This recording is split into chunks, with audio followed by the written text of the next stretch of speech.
Bonjour tout le monde et bienvenue à ce webinaire portant sur la correction du facteur de puissance ou la compensation du facteur.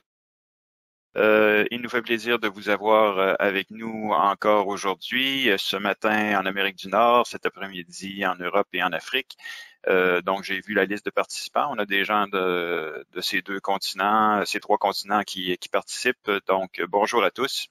En attendant que les derniers participants arrivent en ligne, je vais en profiter pour vous rappeler que il y a une question qui m'a été posée en fait déjà par rapport à la disponibilité d'une vidéo, d'un enregistrement de ce webinaire par la suite.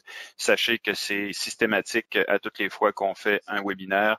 Il est enregistré et 24 heures plus tard, vous en recevez l'enregistrement. En fait, vous en recevez un lien vers l'enregistrement dans un mail de suivi qu'on vous envoie, tout simplement. Donc, vous pouvez donc quitter sans crainte la présentation si vous ne pouvez pas rester avec nous jusqu'au bout. Vous allez pouvoir finir de la visualiser sur l'enregistrement. Encore une fois, ce matin, avec moi qui va pouvoir répondre à vos questions dans la mesure du possible, soit par écrit ou qui va me référer vos questions pour que je puisse y répondre quand je prends des pauses questions. Bonjour FX. Bonjour à tous, bonjour Christian. Et la présentation, on m'a demandé quelle serait la durée de la présentation. En fait, ça dépend toujours du nombre de questions, mais disons qu'il y en a pour à peu près une quarantaine de minutes de présentation. Et en fonction de vos questions, ça peut s'étirer jusqu'à 1 heure, mais on dépasse jamais 1 heure. Donc, on ira la majorité des gens en ligne par rapport à ceux qui se sont inscrits. Alors, je vais commencer par vous envoyer un petit sondage pour me permettre d'adapter ma présentation. Donc, comme toujours, je vous rappelle que malheureusement, c'est pas tout le monde qui a réussi à voter. Là, il y a à cause de petits problèmes techniques, mais espérons que je vais réussir à avoir une majorité de réponses.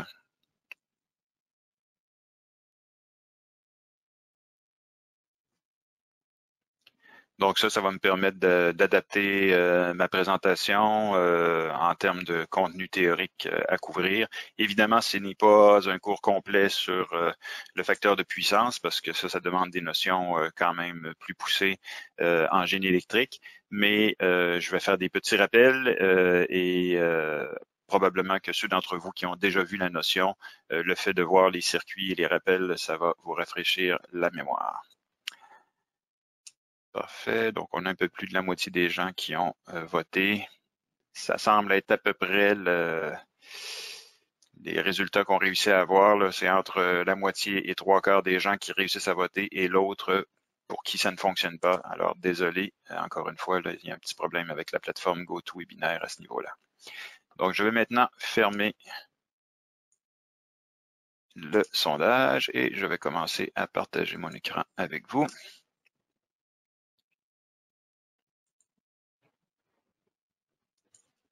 Voilà. Donc, pratiquement tout le monde est en ligne. Alors, on y va avec la présentation. Alors, encore une fois, bienvenue à ce webinaire sur la correction ou la compensation du facteur de puissance. Donc, aujourd'hui, ensemble, nous allons... oups, pourquoi? Ah, c'est intéressant. Des fois, oui, GoToWebinar nous fait nous joue des petits tours. Donc, aujourd'hui, quel sera le déroulement du webinaire? On va commencer par parler d'un point de vue théorique de la compensation du facteur de puissance. Premièrement, en déterminant pourquoi c'est si important que le facteur de puissance soit compensé. Ensuite, en regardant comment on va pouvoir faire cette compensation en utilisant des banques de condensateurs. Et finalement, en regardant la différence entre deux types de compensation. Compensation pour l'industrie au complet ou l'usine au complet ou la compensation distribuée. Vous remarquerez que mon PowerPoint est en anglais. Je suis désolé, mais comme on fait ces présentations dans 3 langues différentes, en français, en anglais et en espagnol, ça serait difficile pour nous de maintenir 3 versions de nos présentations. Donc, on présente en anglais, mais verbalement, on s'exprime dans la langue de présentation, en espérant que ça ne vous cause pas trop de soucis. Après avoir fait ce survol théorique, on va plonger dans des exercices pratiques. Un premier exercice pratique à l'aide d'LVSIM, bien entendu, sur la compensation de charges statiques, puis un dernier exercice sur la compensation de charges dynamiques. En l'occurrence, ce sera un moteur à induction à cage d'écureuil. Ça aussi, ça va nous permettre évidemment de creuser un peu davantage notre connaissance de LVSIM. Donc, il y a 3 nouveaux outils qu'on va voir ensemble aujourd'hui à travers cette présentation. Premièrement, l'utilisation de fichiers de configuration LVSIM Web que je vais pouvoir charger dans LVSIM pour faire la configuration initiale.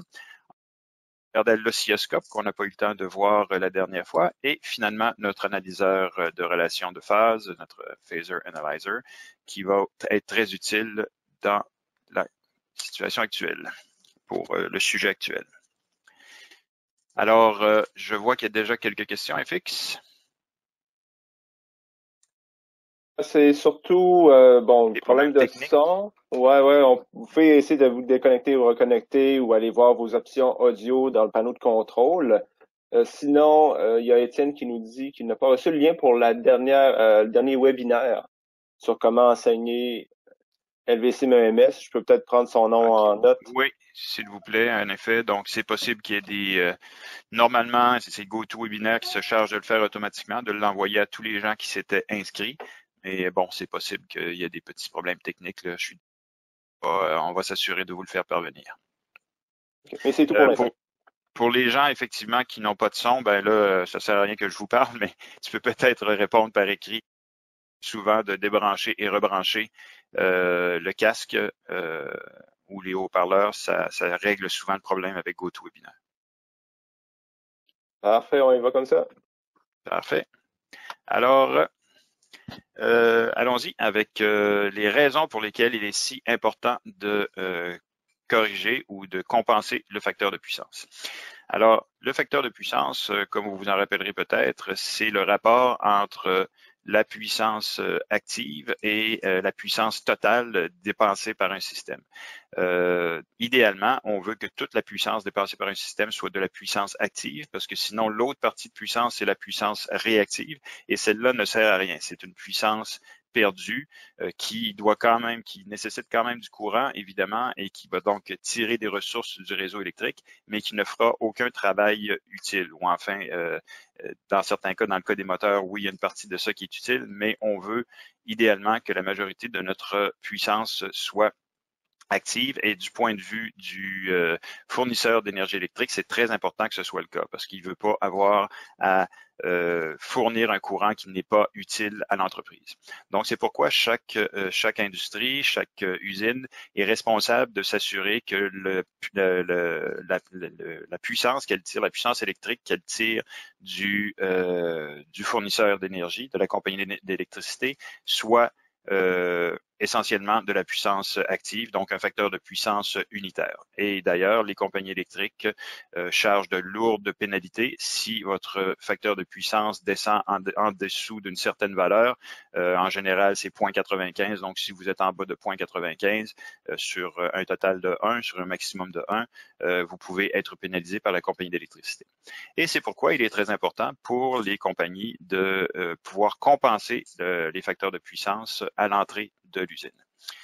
Donc, vous comprendrez évidemment, comme je viens de le dire, que si votre puissance n'est pas entièrement active, ça va faire que vous allez tirer trop de courant pour des lignes électriques pour la quantité d'énergie dont vous avez besoin, ce qui va augmenter le courant circulant sur les lignes. Et évidemment, ça veut dire que les compagnies de distribution doivent avoir des lignes électriques de plus gros calibre pour fournir ce courant-là, ce qui leur coûte beaucoup de sous. Évidemment, s'il y a plus de courant qui passe dans les lignes, il va y avoir plus de pertes cuivre aussi dans ces lignes-là, ce qui veut dire que finalement, la tension disponible à l'entrée de votre usine va être moindre parce qu'il y a une partie de cette tension-là qui va avoir été perdue aux bornes des lignes électriques et à la résistance qu'elles ont. parce que le courant était plus fort, donc plus grande perte de tension.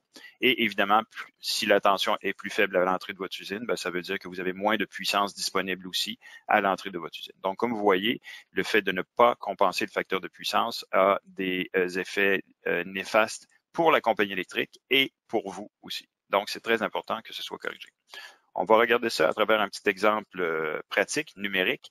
Alors, du côté gauche ici, vous avez le circuit équivalent du réseau de distribution électrique avec, on va dire, la sous-station ou la centrale électrique qui fournit une certaine tension, une certaine puissance. Évidemment, ici, on a les impédances équivalentes de la ligne de distribution, des lignes de distribution. Donc, très petite résistance, très petite impédance, mais quand même, ce n'est pas tout à fait négligeable. Et du côté droit, on a votre usine, votre application dans votre usine. Donc, on peut voir que dans la situation actuelle, puisqu'on a une charge purement résistive dans l'usine, tout est beau, il n'y a pas de puissance réactive qui est consommée par l'application dans l'usine, donc toute la puissance essentiellement qui est fournie par la centrale va être disponible pour notre charge résistive, pour notre application, donc des 50,8 kW qu'on a à la source, on récupère 49,8 kW à la charge, à l'application, donc pratiquement très, très peu de pertes. Ce qui fait aussi, puisque c'est résistif, aucune puissance réactive n'est consommée, ce qui veut dire que notre facteur de puissance est unitaire. C'est exactement ce que la compagnie d'électricité veut.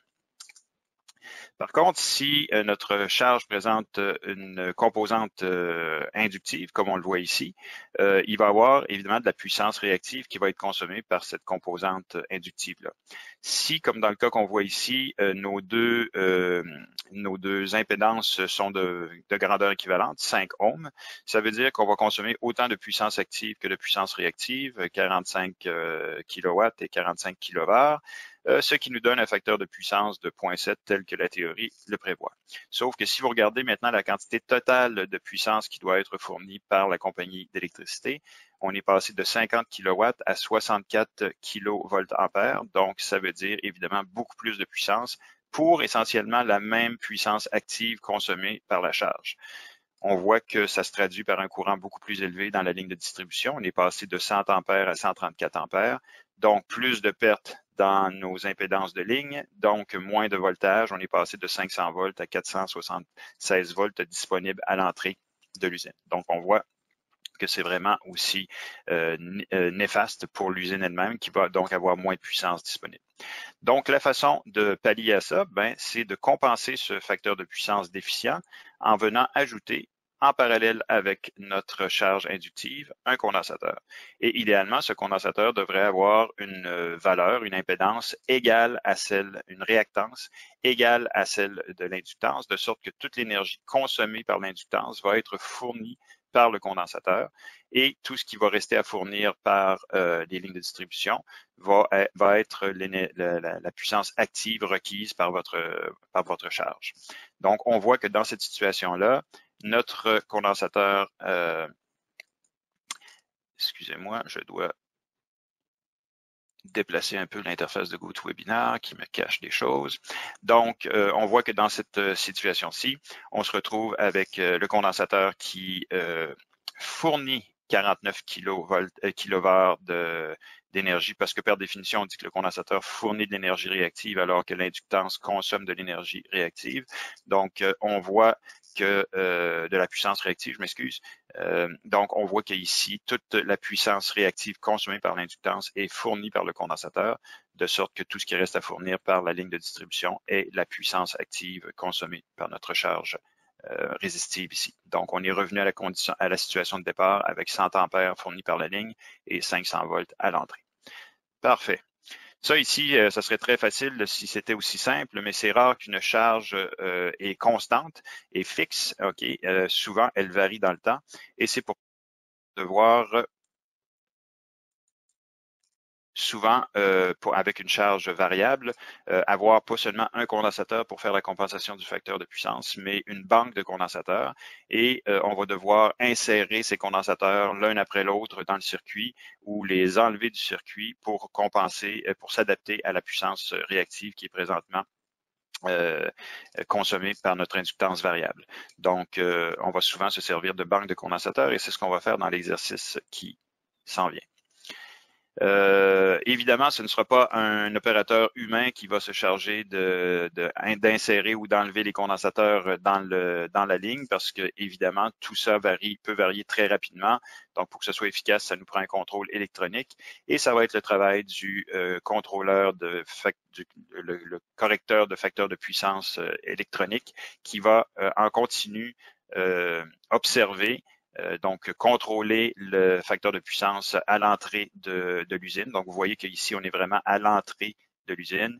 Il va constamment contrôler le facteur de puissance et automatiquement insérer ou enlever les condensateurs contenus dans cette banque de condensateurs pour compenser la charge qui varie à l'intérieur de l'usine. Il y a deux types donc ce qu'on vient de voir, c'est un type de correction de facteur de puissance qu'on appelle le plant-wide power factor correction, donc c'est-à-dire une correction globale qui est faite à l'entrée de l'usine pour le facteur de puissance total de l'usine. L'autre façon de compenser par une correction distribuée, c'est-à-dire que dans ce cas-ci, on va avoir chacune de nos charges qui va avoir sa propre compensation, de sorte que dès que la charge est insérée dans le circuit, la compensation est aussi insérée avec la charge et de cette façon-là, on peut dire plus simple, mais c'est souvent plus coûteux une installation comme ça. Donc, il faut trouver l'équilibre entre la facilité et le rendement.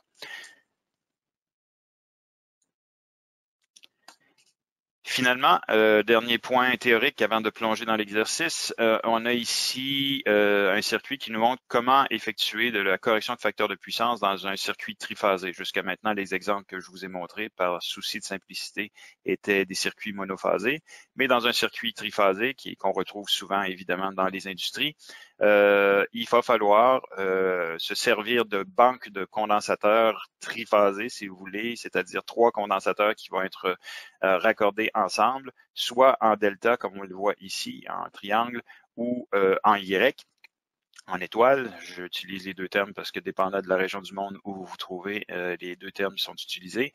Donc, ces banques de condensateurs-là triphasés vont pouvoir venir être insérées tout d'un bloc, toute la banque en même temps, quand on a besoin de corriger le facteur de puissance pour cette valeur-là. Et on peut avoir plusieurs banques de condensateurs comme ça en parallèle qui vont pouvoir être insérées l'une après l'autre en fonction du facteur de puissance actuel. OK, alors avant de plonger dans l'exercice, est-ce qu'on a des questions, FX? J'en ai une ici, une question de Étienne qui voudrait savoir comment on fait pour obtenir les versions françaises des exercices si pour nos étudiants c'est plus compliqué d'opérer en anglais. OK. Donc, effectivement, c'est une bonne question. Comme on va le voir encore aujourd'hui, je vais vous montrer que les manuels qui sont disponibles dans LVSIM sont malheureusement seulement en anglais. Donc, pour ceux pour qui c'est un problème, on vous a indiqué lors du dernier webinaire, ceux qui ont eu la chance d'y assister, que vous pouvez faire la demande auprès de votre distributeur local, de votre représentant local Festo, pour avoir les manuels des instructeurs, parce que les manuels qu'on fournit ici sont des manuels seulement des étudiants. Donc, pour avoir les manuels des instructeurs avec un filigrane imprimé dessus.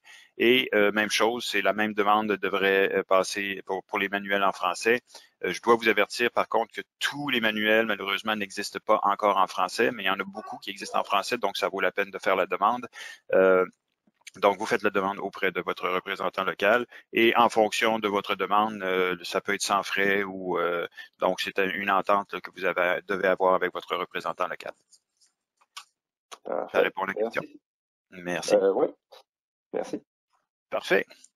Donc, allons-y avec notre premier exercice pratique qui va mettre en action notre simulateur LVSIM. Donc, cette procédure que vous voyez ici est extraite directement du manuel qui traite de la correction ou de la compensation du facteur de puissance. Et on voit que c'est un exercice qui est divisé en 4 sections. La première section, on va regarder à une application industrielle qui ne contient qu'une charge résistive. Puis, on va insérer une charge inductive. Après ça, on va faire la correction plant-wide, à grandeur, à l'échelle de l'usine. Et finalement, une compensation distribuée d'une charge triphasée. Donc, on va vraiment passer à travers chacune de ces étapes-là maintenant. Je vais maintenant quitter le PowerPoint. En fait, pas tout à fait. Je vais d'abord vous présenter ça ici, puis après ça, je vais aller dans le manuel qui est que vous pouvez retrouver dans LVSIM pour vous montrer que tout ça est tiré directement des manuels. Donc ici à la gauche, c'est ce que vous voyez, c'est le circuit que nous allons mettre en œuvre à l'aide de LVSIM. Donc on a une source AC monophasée qui est connectée, qui est branchée à trois charges en parallèle, donc une charge résistive, une charge inductive et une charge composite, donc inductive, résistive, qui correspondrait à peu près à un moteur, on peut dire, mais à l'aide de composantes passives ici. Donc, on voit qu'on va dans le circuit insérer plusieurs multimètres, donc 3 ampères-mètres qui vont nous permettre de mesurer les courants pour chaque charge et un voltmètre en tout temps de contrôler la tension à la source. Et finalement, vous allez remarquer qu'on a branché en parallèle avec ces 3 charges-là un condensateur ici. En fait, on le montre comme étant un seul condensateur, mais c'est une banque de condensateurs qui va brancher ici, qui va nous permettre d'adapter justement la correction du facteur de puissance pour obtenir un facteur de puissance unitaire en fonction de la charge qui est activée. Donc, PowerPoint ici, excusez-moi, voilà, pour s'en aller dans LVSIM. Donc ici, comme je vous disais, on va commencer par aller regarder le manuel correspondant à l'exercice qu'on s'apprête à faire. Donc je vous rappelle, je suis peut-être allé un petit peu vite, je reviens. Donc dans LVSIM, vous allez dans le menu d'aide et dans manuel et exercice ici. Vous avez la liste des manuels et le premier dans le haut de la liste, c'est justement le manuel qui nous intéresse ce matin ou cet après-midi pour vous aujourd'hui, correction du facteur de puissance. Donc, on ouvre le manuel. Vous remarquerez que ce manuel ne comprend qu'un seul exercice, mais c'est un exercice qui est assez long. Comme vous avez vu, il comprend plusieurs étapes. Donc, en fait, c'est souvent un exercice qui va être effectué par les étudiants au cours de 2 séances de laboratoire plutôt qu'une seule là, dans ce cas-ci. Donc, on ouvre le manuel et on va aller voir dans la table des matières ce qu'on y retrouve. Donc, comme je vous disais, un seul exercice avec la discussion théorique que je viens de faire avec vous dans le PowerPoint. Tout se retrouve ici sous forme de texte, évidemment. Et finalement, la procédure. Je veux aussi attirer votre attention sur les annexes ici. On a déjà parlé de l'annexe A lors du dernier webinaire qui contient toujours la liste des modules requis pour faire un exercice. Donc, les étudiants vont en général devoir aller dans cette annexe à la fin pour savoir quels sont les modules qu'ils doivent insérer dans leur console pour faire l'exercice. Donc, toujours présente cette annexe-là à la fin de tous nos manuels. Une autre annexe qui est toujours présente aussi, bon, évidemment le glossaire, mais l'annexe C, ça peut varier d'un manuel à l'autre, des fois c'est C, des fois c'est D, mais il y a toujours une annexe qui contient la table d'impédance pour nos modules de charge. Je vais y revenir un petit peu plus tard, mais sachez que cette table-là se retrouve toujours dans nos manuels. Donc, oui, bon, puis excusez, je vais en profiter pour descendre jusque dans la procédure de l'exercice pour que vous voyez que ce qu'on va faire ensemble est détaillé ici. Donc, exercice 1, la procédure, le survol de la procédure et étape par étape, ce que l'étudiant doit faire avec, vous reconnaîtrez le circuit que je viens de vous montrer ici, qu'on retrouve dans le manuel. Vous remarquerez aussi qu'à côté de ce circuit, on affiche la table qui est ici. Alors, ça, c'est le tableau qui est ici. C'est standard aussi dans nos manuels, comme on s'adresse à des personnes de différents pays. Le réseau électrique dans ces différents pays-là, évidemment, les normes ne sont pas les mêmes.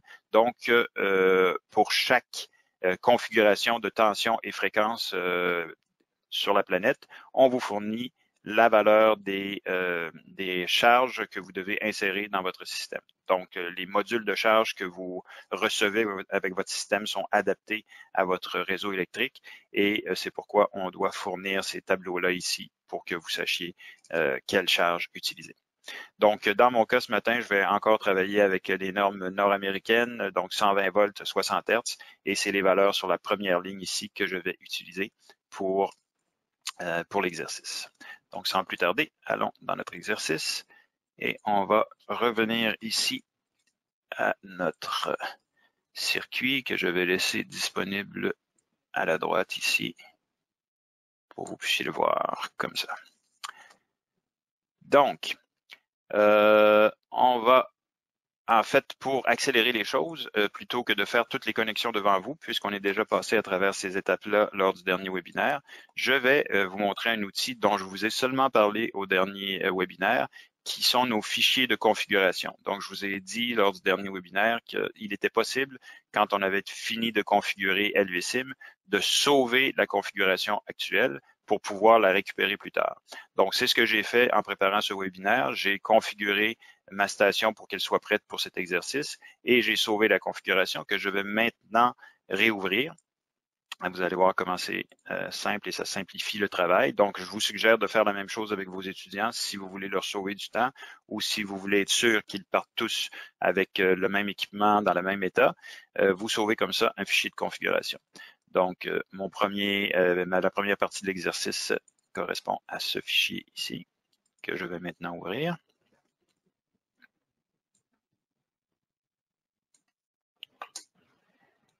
Donc, comme vous allez voir, ce fichier comprenait déjà un oscilloscope et des multimètres prédéfinis. Et évidemment, tous les modules dont j'ai besoin déjà branchés entre eux. Je vais quand même prendre le temps de regarder avec vous les branchements qui ont été faits pour que vous vous assuriez que ça correspond bien au circuit qu'on a. Donc, premièrement, on a notre bloc d'alimentation ici. Donc, la semaine dernière, on s'est servi de la sortie CC du bloc d'alimentation pour alimenter notre moteur CC. Aujourd'hui, on utilise la sortie CA et on va utiliser la sortie variable. Je sais que dans le schéma ici, comme vous voyez, ce qui est montré, c'est la sortie fixe, mais j'ai décidé d'utiliser la sortie variable pour me donner plus de flexibilité, tout simplement.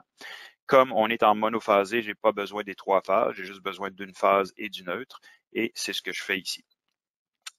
En dessous, on a notre bloc d'acquisition de données auquel je vais revenir dans un instant. Et à droite, ce sont trois nouveaux modules qu'on n'avait pas présentés lors du dernier webinaire, qui sont nos modules de charge.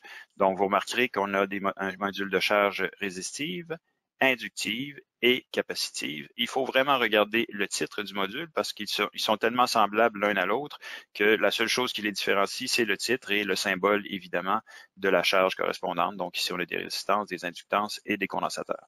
Mais vous remarquerez qu'ils ont tous la même structure, trois banques, et chaque banque comprend trois composantes. Donc, trois banques pour pouvoir utiliser ces modules de charge, évidemment, dans un circuit triphasé. Chaque phase va avoir sa banque de composantes et trois composantes par banque pour nous donner quand même plusieurs options disponibles, plusieurs valeurs disponibles de charge qu'on peut insérer tout simplement en cliquant sur l'interrupteur ici. Sachez que les modules européens respectent la norme européenne, c'est-à-dire que l'interrupteur est activé quand il est en position basse et désactivé quand il est en position haute. Pour les modules nord-américains, c'est l'inverse. Donc ici, la résistance est activée et ici, le circuit est ouvert. Donc quand l'interrupteur est en position basse, c'est comme si c'était un circuit ouvert. Donc il n'y a aucun courant qui passe, tout simplement. OK, donc regardons les branchements. Ici, on voit dans notre circuit qu'on part de la source, on s'en va à l'ampère-mètre 1 et à la sortie de l'ampère-mètre 1, on s'en va à la résistance 1 pour finalement revenir à la source. Je commence toujours par la boucle extérieure, c'est plus simple et par la suite, on fait les branchements en parallèle. Donc, on part de la source, on suit le câble, on s'en vient à l'ampère-mètre 1, on sort de l'ampère-mètre 1 et on s'en va à notre première charge résistive qui, elle, retourne au neutre de la source. Parfait, ça c'est réglé. Ensuite de ça, sortant de l'ampère-mètre 1, on doit se rendre aux trois autres ampères-mètres, ampère-mètre 2, ampère-mètre 3 et ampère-mètre 4. Donc, c'est ce que je fais ici. Je distribue de la sortie de l'ampère-mètre 1, je m'en vais à l'ampère-mètre 2. De la sortie ici de l'entrée de l'ampère-mètre 2, je m'en vais à l'ampère-mètre 3 et à l'ampère-mètre 4. Donc, on voit que effectivement, on est bien branché. Et finalement, la sortie de ces ampères-mètres-là s'en va chacun à sa charge. À l'ampère-mètre 2, s'en va à la charge inductive ici et retourne au neutre de la source. L'ampère-mètre 3 s'en va à la charge composite ici, résistive, inductive en parallèle pour ensuite retourner à la source. Et finalement, l'ampère 4 s'en va à notre condensateur ici. Parfait. Le circuit semble correct. Mettons maintenant, avant de mettre sous tension, est-ce qu'il y a des questions FX? Il n'y a rien à signaler pour l'instant, mon cher Christian. Parfait. On va espérer que c'est parce que je suis clair. Alors, merci beaucoup à tous. Donc, vous allez voir que maintenant, je vais augmenter le voltage. Évidemment, on peut le mettre à la valeur qu'on veut, mais par habitude, je le mets au maximum ici. Mais le fait d'être sur une sortie variable, ça nous donne plusieurs options quand vient le temps de faire l'analyse de notre circuit. Donc, je vous rappelle que notre module d'acquisition de données doit être alimenté. On a le câble d'alimentation qui est déjà branché ici. Il faut le mettre à on. Alors voilà, il est alimenté. Et maintenant, on va mettre sous tension pour alimenter le reste du circuit. Allons voir qu'est-ce que ça donne sur nos... oups, j'ai pas besoin de faire ça. Je vais juste ramener... Excusez-moi. Donc, je vais juste ramener mes multimètres à l'avant en cliquant comme ça ici. Donc, encore une fois, on se met en mode de rafraîchissement continu pour obtenir le circuit et obtenir les mesures. Et on voit que pour l'instant, on a seulement la tension parce qu'il n'y a aucun courant qui circule, tout simplement parce que tous mes interrupteurs sont pour l'instant, tous les circuits sont ouverts. Donc, si on regarde le tableau qui venait avec le circuit, on voit que ce tableau suggérait pour notre résistance 1 une valeur de 171. J'attire votre attention sur le fait aussi que pour l'inductance 1 et l'inductance 2, on suggère aussi la même valeur, 171. Il y a juste la deuxième résistance, celle-ci, qui aura une valeur différente. Donc, 171 ohms, comment fait-on pour obtenir ça avec nos interrupteurs? Vous pourriez le calculer parce qu'on vous donne des petits trucs. Ici, on inscrit sur la façade des modules. Vous allez voir qu'on inscrit au-dessus de chacune des charges le courant qui va traverser cette charge-là si on applique la tension maximale, dans ce cas-ci, 120 volts. Donc, si 120 volts est appliqué ici, il y a un courant de 0,1 ampère, 0,2 ampère, 0,4 ampère qui va circuler dans chacune de ces composantes-là. À l'aide du courant et de la tension, on peut facilement calculer la résistance équivalente. Mais souvent, pour les étudiants, c'est bien leur demander tout ça. Donc, c'est pourquoi on vous fournit des tableaux d'impédance à la fin de nos manuels. Donc, on va retourner à notre manuel et on va descendre dans l'annexe C dont je vous ai parlé préalablement, ici. Et ce tableau-là, vous allez le retrouver dans tous nos manuels. Donc, on vous dit que si pour un circuit 120 volts, 60 Hz, si vous voulez avoir une valeur de 171 ohms, ici, vous allez devoir activer les interrupteurs 1, 2 et 3 en parallèle. Donc, 1, 2, 3 nous donne 171. Le 240 dont je vais avoir besoin tout à l'heure pour la deuxième résistance, qui est ici, ça va être les interrupteurs 1 et 3 sans le 2. Et vous remarquerez aussi que si vous êtes en 220 volts 50 Hz ou 240 volts 50 Hz, les valeurs correspondantes qui apparaissaient dans le tableau, vous allez voir qu'ils demandent la même configuration des interrupteurs. Donc, pour 629 ou 171 ou 686, c'est les mêmes interrupteurs parce que tout simplement, les valeurs de composantes qu'on met dans les modules adaptés aux tensions et fréquences européennes ne sont pas les mêmes. Donc, c'est pourquoi on a les mêmes des valeurs différentes pour la même configuration d'interrupteur. Parfait. Donc, revenons à notre LVSIM et on va tout de suite insérer juste pour l'instant, pour la première partie de l'exercice, on veut une charge purement résistive. Donc, on va insérer ça ici. J'ai ma charge maintenant à 171 ohms. Allons voir ce que ça donne dans nos multimètres. Donc, on a le courant total qui circule ici. On a notre puissance active qui est mesurée qui est calculée à partir de la tension 1 et du courant 1, donc c'est-à-dire la tension de source et le courant fourni par la source. Donc ça, c'est ce que la source voit, c'est ce que mon réseau de distribution voit. Il fournit une puissance active de 89 watts, une puissance réactive nulle, parce qu'évidemment, une résistance n'en consomme pas ni n'en fournit, pour une puissance apparente totale en volt-ampère égale à notre puissance active. Parfait. On a bien une charge purement résistive. Ce serait intéressant aussi d'observer le facteur de puissance que ça donne. Donc, pourquoi ne pas configurer ce cadran ici pour afficher le facteur de puissance? Donc, excusez encore une fois, je vais un petit peu trop vite. Donc, je vous rappelle que pour configurer un cadran, il suffit de cliquer sur sa barre titre, comme ça ici. On vient sélectionner le paramètre auquel on est intéressé. On s'assure que c'est la bonne tension et le bon courant qui vont être utilisés pour calculer le facteur en question. Et on clique sur OK. On peut maintenant mettre notre cadran à on et on se rend compte que notre facteur de puissance est effectivement de 1, tel qu'on s'y attend avec une charge résistive. Sachez aussi, vous avez peut-être remarqué que j'ai donné des titres à mes cadrans ici, Source Voltage, Active Power, Reactive Power, pour rendre ça plus clair pour l'étudiant, parce que sinon, ce qui serait écrit, ce serait PQS1, E1I1. Alors, pour les étudiants, c'est pas très, très clair. Ici, ça l'est beaucoup plus. Donc, qu'est-ce qu'on fait pour donner un titre à nos tableaux? Ben, il suffit de cliquer dans cette boîte ici et de taper ce qu'on veut. Donc, dans ce cas-ci, voilà. Donc, ça aussi, c'est très utile pour, si vous voulez sauver ça dans votre fichier de configuration, c'est très utile pour vos étudiants de se retrouver dans les connexions que vous avez faites préalablement. Très bien. Maintenant, on va passer à la deuxième partie de l'exercice qui nous demande d'insérer une charge inductive. Et ce que je vais faire avec cette inductance-là ici, on a vu qu'on voulait une inductance de 171 ohms dans le tableau. Donc, je vais venir insérer une réactance inductive plutôt de 171 ohms, qui est la même valeur que notre résistance ici. Ce qui fait que normalement, on devrait avoir un facteur de puissance autour de 0,7 puisque je vais consommer la même puissance réactive que puissance active. Allons voir ce que ça donne dans notre tableau ici, dans nos cadrans. Donc, on se rend compte que bon, le courant a augmenté.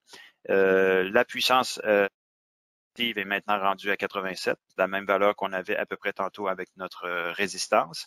Donc, effectivement, on consomme la même quantité de puissance réactive que résistive tout à l'heure, sauf que vous remarquerez que notre puissance active ici a augmenté aussi, parce que, évidemment, comme vous le savez, une inductance pure, ça n'existe pas. Il y a toujours une composante résistive au bobinage d'une inductance. Donc, c'est pourquoi la puissance active a aussi augmenté. Et c'est pourquoi notre facteur de puissance n'est pas exactement 0,707, mais un peu plus grand, parce qu'à cause de la puissance active qui est consommée par notre inductance. Tout ça pour finalement une puissance apparente de 132, donc on est passé de 87 à 132 en termes de puissance que le réseau de distribution doit fournir. Donc, vous comprendrez que c'est absolument impensable pour le réseau de distribution de devoir supporter un pareil facteur de puissance. Avant de compenser le facteur de puissance, allons voir notre oscilloscope, voir qu'est-ce qu'il nous donne comme information supplémentaire. Et je vais en profiter pour vous présenter l'oscilloscope. Donc, vous allez voir que c'est un oscilloscope à 8 traces. Donc, 8 traces. Chacune d'elles peut être configurée pour afficher l'une des 4 tensions d'entrée, l'un des 4 courants d'entrée ou l'une des 4 puissances qui peut être calculée à partir de ces tensions et courants. C'est aussi possible d'afficher le couple, la vitesse et la puissance mécanique. Je vous rappelle que couple et vitesse sont disponibles à l'entrée de notre module d'acquisition sur les entrées 7 et 8 ici. On peut brancher le couple et la vitesse du dynamomètre pour pouvoir venir l'afficher ici dans notre oscilloscope. Donc ici, je veux afficher ma tension de source sur le premier canal, la première entrée, le courant de source sur le deuxième et je vais déclencher le rafraîchissement. Donc, si on regarde ici dans le bas de l'oscilloscope, on voit qu'en jaune, on a le canal 1 qui correspond à notre tension d'entrée, notre tension de source, et en bleu, le canal 2 qui est le courant de source. Donc, on voit très bien ici, effectivement, qu'on a un déphasage entre la tension et le courant qui explique le facteur de puissance qui n'est pas unitaire. En passant, j'aurais pu vous montrer tantôt avant d'insérer la charge inductive. Alors, vous voyez, quand on a une charge purement résistive, premièrement, l'intensité du courant est moindre, donc moins de puissance à fournir au circuit, et on est parfaitement en phase, courant et tension sont parfaitement en phase. Alors qu'en insérant notre charge inductive, on voit qu'on a un déphasage important. Et c'est ce déphasage qu'il va falloir venir compenser. Donc, mais avant de compenser le déphasage, on va utiliser un troisième Non, non, non, non, excusez-moi, c'est pas vrai. Je vais garder ça pour la dernière partie de la présentation. Donc ici, je vais venir compenser mon facteur de puissance avec, je vous rappelle, ma banque de condensateurs qui est branchée en parallèle à l'entrée de notre usine. On peut venir faire de la compensation pour tout le circuit de l'usine. Donc, je vais insérer, j'ai des valeurs de capacitance de réactance capacitive, excusez-moi, qui sont les mêmes que mes résistances. Donc, encore une fois, 300 ohms, 600 ohms et 1200 ohms. Je vais commencer par la 300 ohms qui vient insérer la plus grande compensation. Donc, voilà. Et vous voyez que effectivement le courant s'est rapproché, la phase du courant s'est rapprochée de celle de... Je vais changer la position de mes appareils ici et s'est rapprochée de celle de la tension pour qu'on puisse voir les deux en même temps. Hein, évidemment, Windows qui lui joue des tours. Donc, voilà, on voit que notre facteur de puissance est monté à 0.93. On n'est pas encore tout à fait à l'unité, mais ça s'est beaucoup amélioré. Insérons un autre condensateur ici pour voir si on peut arriver à l'unité. Presque, on y est presque en phase. Donc, peut-être que le dernier condensateur ici qui a une plus petite valeur de charge. Et oui, effectivement, ça nous amène parfaitement au facteur de puissance unitaire ici. Avec une puissance réactive pratiquement nulle et l'ensemble de notre puissance étant active. Évidemment, vous comprendrez qu'on a choisi les valeurs de nos inductances et condensateurs pour être parfaitement adaptés l'une à l'autre pour faciliter justement ce jeu d'adaptation du facteur de puissance. Mais le concept est le même, évidemment. Il suffit d'avoir la bonne valeur de condensateur qui va être égale à la valeur de notre inductance pour venir compenser totalement le facteur de puissance consommé par cette inductance. Donc ça termine la première partie de l'exercice. Il me reste à vous présenter comment compenser une charge active triphasée. Mais avant ça, est-ce qu'on a des questions? Eh bien, non, Christian, tout va très bien. Je peux même t'écouter pour une fois. C'est franchement intéressant. Je te remercie. Parfait, merci. Donc, passons à la dernière partie de l'exercice pour laquelle j'ai préparé un petit fichier de configuration que j'ai préenregistré. Donc, je vais retourner chercher ce fichier-là ici, Part 2. On ouvre. Et là, vous allez voir qu'on se retrouve avec une configuration quand même passablement différente qui correspond au circuit qu'on a ici. Donc, on va regarder d'abord le circuit. Donc, ce qu'on a, on a notre source triphasée, cette fois-ci, les trois phases qui alimentent notre moteur à induction ici. Moteur à induction qui est lui-même couplé mécaniquement à notre dynamomètre ici, qui va nous permettre de changer la charge mécanique de ce moteur pour faire varier, évidemment, la quantité de puissance active et réactive, surtout active, consommée par le moteur. On a notre banque de condensateurs triphasés ici. C'est pas les condensateurs qui sont triphasés, c'est la banque qui est triphasée, donc qu'on va pouvoir venir insérer pour compenser le facteur de puissance triphasé.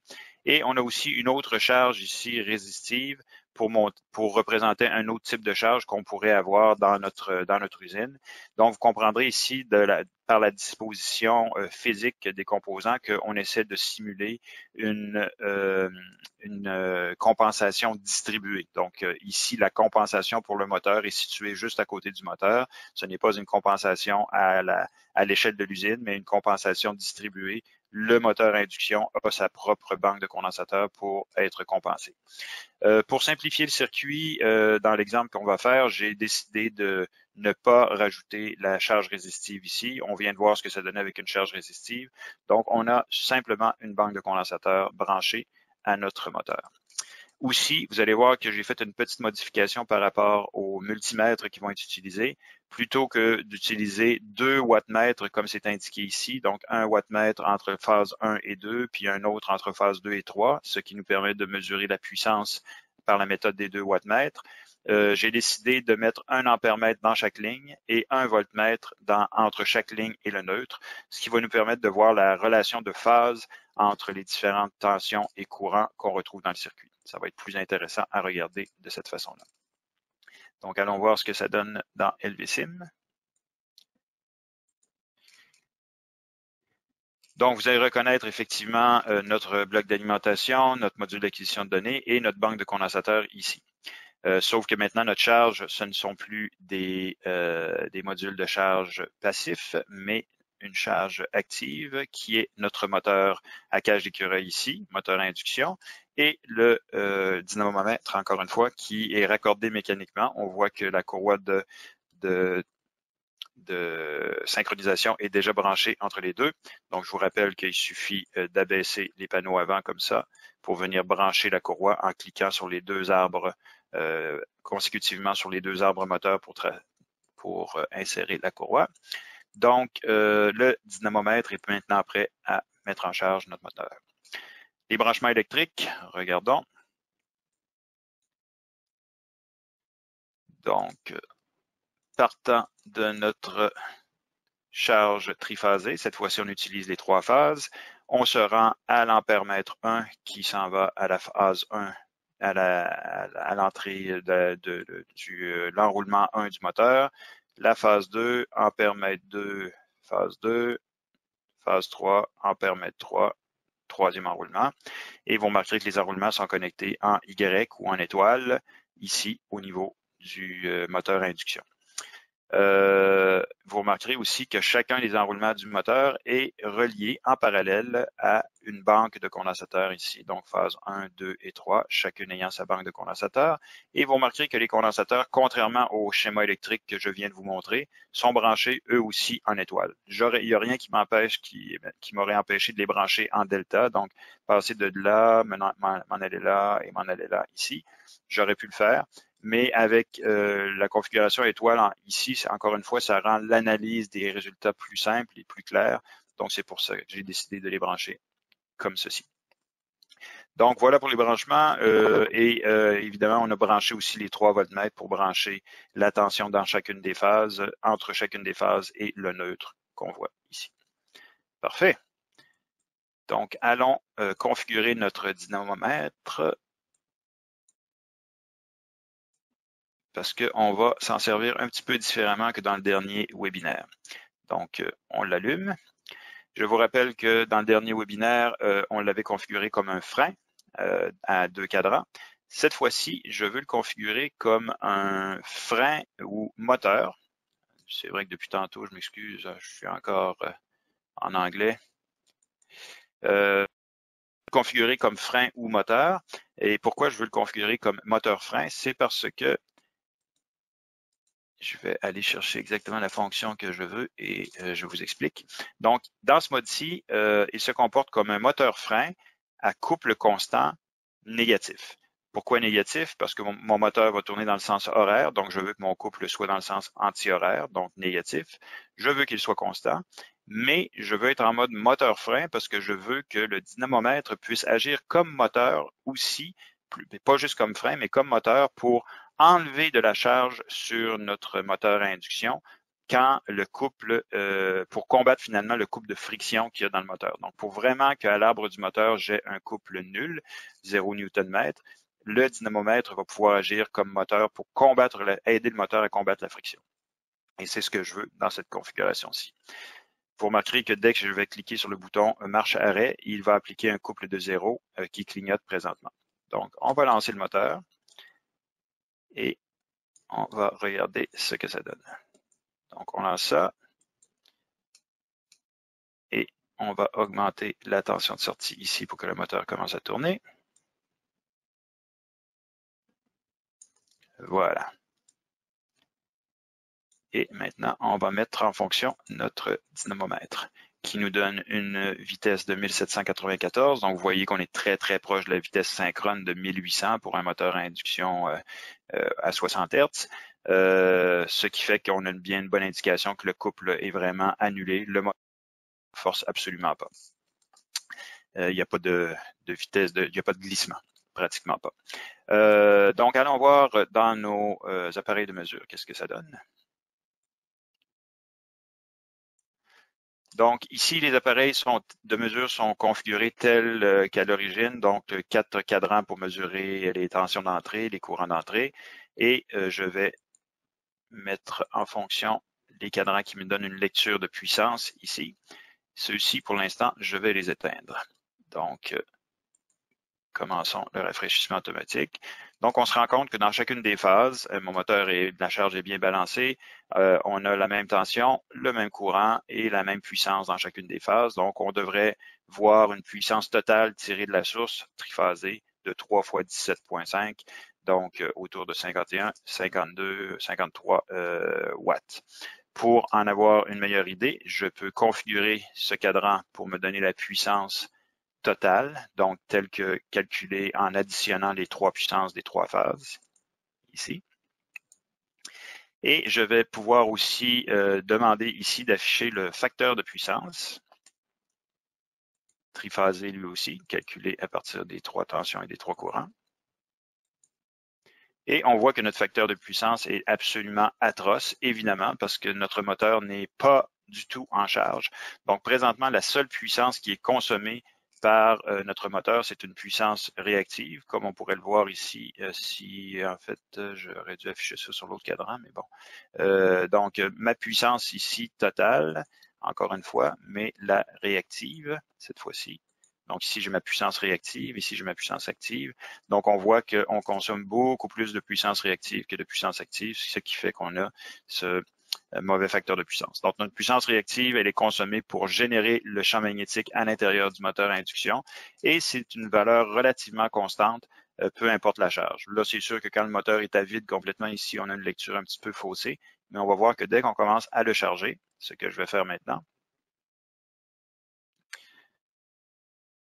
donc on voit que le facteur de puissance commence immédiatement à augmenter et que la puissance réactive a diminué un petit peu, mais elle demeure toujours dans les 200 VAR, alors que notre puissance active est passée de 50 à maintenant 200 watts.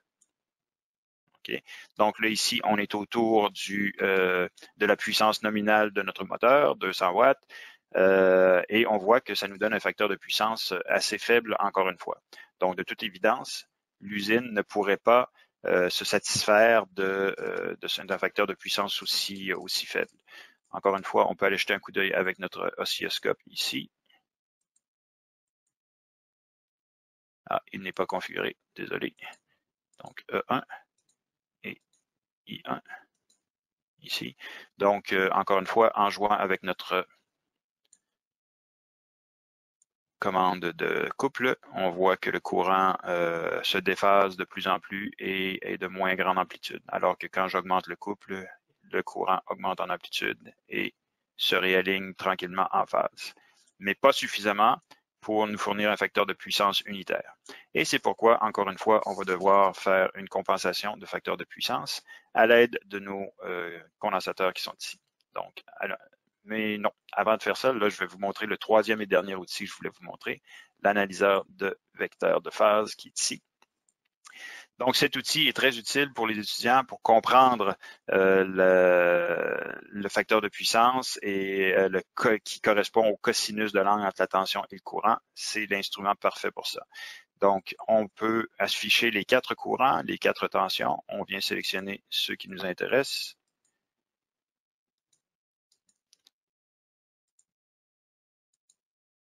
Dans ce cas-ci, mes trois tensions et mes trois courants. Ici, on peut définir quel sera notre phaseur de référence, de vecteur de phase de référence, c'est-à-dire celui qui va être affiché le long de l'axe des X. On va prendre E1 comme référence. Et on peut aussi changer l'échelle. Je vais partir de l'affichage ici. Donc, vous voyez que, oups, j'en ai manqué un, E3. Voilà. Donc, vous voyez qu'à l'échelle qu'on a présentement, il y a un des vecteurs de tension. Les vecteurs de tension sont trop grands. On ne peut pas lire vraiment l'amplitude. Ils dépassent l'amplitude maximale. Donc, je vais venir changer mon échelle ici pour mettre ça à 50 volts par division. Voilà. Alors, on a E1, E3 et E2 ici. Donc, E1, E2, E3 avec les déphasages correspondants. E2 est à moins 120 degrés, E3 est à plus 120 degrés. Et on a les courants correspondants. Donc, ça ici, c'est I1 qui correspond à la tension E1. Donc, on voit qu'actuellement, on a un angle d'à peu près 45 degrés entre les deux, plus précisément 44,49, tel qu'on le voit dans l'affichage ici. 44,49, c'est quand même pas si mal parce que si encore une fois, joue avec le couple ici, on va voir que quand on enlève la charge dessus notre moteur, l'angle augmente énormément et on devient avec ce qui explique qu'on vient avec un facteur de puissance vraiment mauvais parce qu'on se rapproche d'un angle de 90 degrés. On n'atteint jamais exactement 90 degrés parce qu'évidemment, il y a de la charge, il y a une charge résistive à l'intérieur de notre moteur, donc c'est jamais purement inductif, mais on se rapproche quand même beaucoup de 90 degrés. Donc, je vais faire attirer quelque chose, je vais attirer votre attention sur un point ici qui est très important pour faire comprendre aux étudiants. Il faut regarder le vecteur de la façon dont il change quand on change la charge. Alors, comme vous le savez, en Y, la composante verticale de notre vecteur, c'est la composante réactive, alors qu'en X, c'est notre composante active. Alors, on peut montrer à l'étudiant qu'en augmentant le couple, donc la charge active, ce qui se passe, c'est qu'on a la composante active de notre vecteur, la composante horizontale qui augmente graduellement, mais que la composante réactive, la composante verticale, demeure pratiquement constante. Donc, l'étudiant peut comprendre que, OK, de changer la charge mécanique sur le moteur, oui, ça améliore l'angle ça diminue l'angle entre la tension et le courant, mais tout ça se passe au niveau horizontal, donc la composante active de notre vecteur, et non pas au niveau de la composante réactive qui, elle, ne change pratiquement pas. Donc, quand on arrive ici à 200 watts, on est à la puissance nominale du moteur. On voit qu'on n'est pas aligné avec la tension. Donc, c'est ici qu'on va venir insérer notre compensation par condensateur. Donc, évidemment, on doit faire ça également dans chacune des phases pour que la charge demeure balancée. Donc, je vais rajouter ce premier condensateur dans chacune des trois phases et on voit que notre facteur de puissance s'est grandement amélioré. L'angle a diminué de beaucoup, ce qui correspond à un facteur de puissance bien meilleur ici, 0.93. On va rajouter encore un autre condensateur dans chaque phase. On est proche d'un angle nul avec un facteur de puissance de 0.99. Et finalement, si on ajoute le dernier condensateur de chaque banque, on se ramasse avec un facteur de puissance, on arrive à un facteur de puissance de pratiquement unitaire et on peut voir que effectivement, notre courant et notre tension sont maintenant en phase. Les trois courants et les trois tensions sont maintenant en phase dans chacune des phases. Ce qui se traduit ici dans notre oscilloscope par tension et courant parfaitement aussi alignés. Alors, comme vous voyez, c'est relativement simple d'enseigner ces concepts-là aux étudiants, le concept de facteur de puissance, du cosinus de l'angle à l'aide de ces outils-là. Je dois vous avouer que moi-même, quand j'ai étudié génie électrique, si j'avais eu ces outils-là à ma disposition, ça aurait rendu ce concept beaucoup moins théorique, beaucoup plus concret, et j'espère que vous pourrez montrer ces notions-là à vos étudiants. Ça va eux aussi les aider à comprendre les concepts. Ceci étant dit, moi, j'ai terminé ce que j'avais à vous présenter ce matin. J'aimerais savoir si vous êtes... Oui, salut Christian. Il n'y a pas de questions en tant que telles. Ben, pour toi, du moins. Moi, je serais curieux de savoir si nos participants réussissent à utiliser LVSIM ou ils ont commencé à le faire depuis la semaine dernière.